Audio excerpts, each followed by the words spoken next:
और आपको बताएं कि बड़े शहरों में एहतजाज और मुजाहिरों के बाद तो आवाम का आटा दस्तयाब, लेकिन छोटे शहरों की सूरत हाल इंतहाई संगीन है। जैकबाबाद से सिंध और बलूचिस्तान को आटे की सप्लाई रोक दी गई है।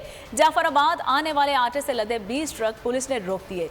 ड्राइवर्स को तशद्दुद का निशाना भी बनाया गया।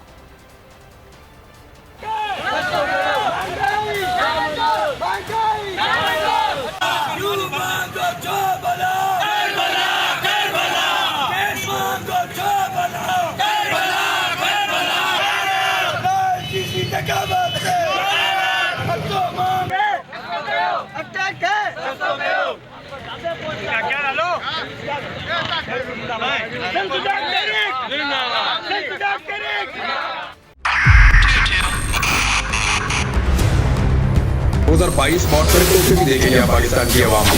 पाकिस्तान की आवाम को एक तोहफा ये दिया कि आवाम को पता चल गया कि पाकिस्तान का मीडिया क्या है। साल 2022 में सबसे ज्यादा देखे जाने वाला चैनल बोल न्यूज रहा नंबर 1। हमने बहुत सारे शोज और ट्रांसमिशंस की, पूरा साल मुसलसल जदोजहद में निकल गया कि ये वोट ऑफ कॉन्फिडेंस के पीछे कौन लोग थे।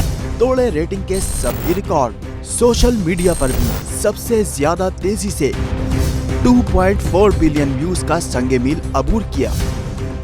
एंकर्स को भी आवाम में सबसे ज्यादा मकबूलियत मिली और सोशल मीडिया पर भी बोल रहा सब पर भारी।